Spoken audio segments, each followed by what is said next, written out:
बीते कुछ सालों में भारतीय वायुसेना ने जितनी तरक्की की है, उसकी झलक किसी न किसी मौके पर दिख जाती है।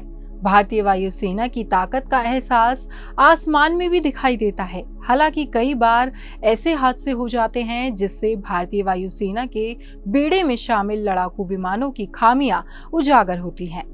मिकोयान गुरुएच यानी मिग-21 एक सुपरसोनिक लड़ाकू जेट विमान है, जिसका निर्माण सोवियत संघ के मिकोयान गुरेविच डिजाइन ब्यूरो ने किया है।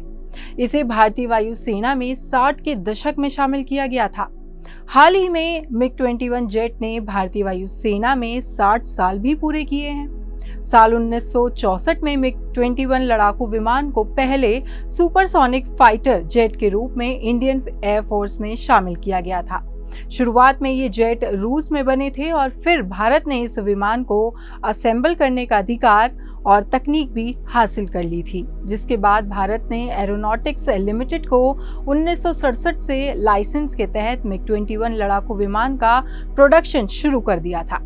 रूस ने तो 1985 में इस विमान का निर्माण बंद कर दिया, लेकिन भारत इसके अपग्रेडेड वेरिएंट का इस्तेमाल करता रहा है। आइए जानते हैं आखिर क्यों कहते हैं इसे उड़ता ताबूत। 1964 से इस विमान को ऑपरेट कर रही भारतीय वायुसेना में इसके क्रैश रिकॉर्ड को देखते हुए फ्लाइंग कॉफिन यानी उड़ता ताबूत नाम दिया गया है। 1949 में बना मिग-21 अपने समय में सबसे तेज गति से उड़ान भरने वाले पहले सुपरसोनिक लड़ाकू विमानों में से एक था।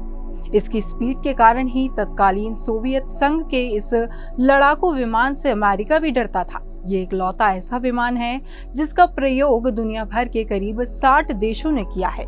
मिग-21 इस समय भी भारत समेत कई देशों की वायुसेना में अपनी सेवाएं दे रहा है। मिग-21 एविएशन के इतिहास में अब तक का सबसे ज्यादा संख्या में बनाया गया सुपरसोनिक फाइटर जेट है। बता दें कि इसके अब तक 11,496 यूनिट्स का निर्माण किया जा चुका है। इतना ही नहीं, मिग-21 बाइसन वही लड़ाकू विमान है जिसके जरिए बालाकोट एयर स्ट्राइक के बाद भारतीय वायुसेना के विंग कमांडर अभिनंदन ने पाकिस्तानी F-16 को मार गिराया था।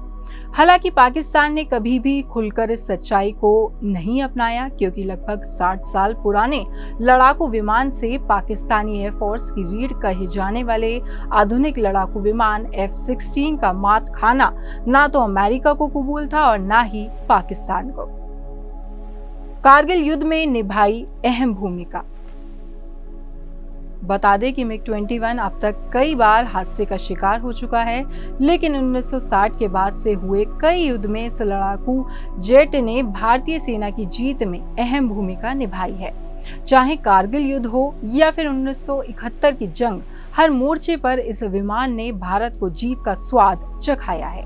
बताते चले कि पाकिस्तान के साथ हुए 1971 और 1999 के कारगिल युद्ध में भी मिग-21 ने अहम भूमिका निभाई थी।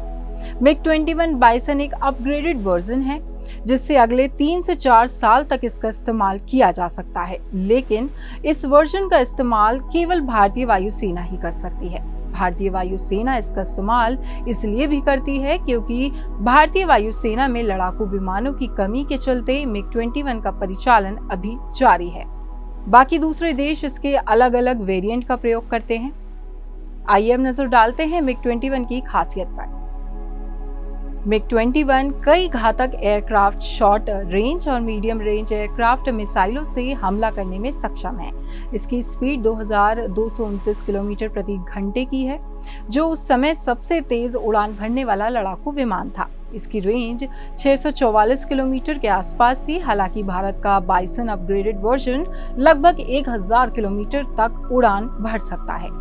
इसमें टर्बोजेट इंजन लगा हुआ है, जो विमान को सुपरसोनिक की रफ्तार देता है। इतना ही नहीं, वियतनाम युद्ध के दौरान इन विमानों ने वियतनाम की तत्कालीन कम्युनिस्ट सरकार की तरफ से लड़ते हुए अमेरिकी एयरफोर्स की नाक में दम कर रखा था।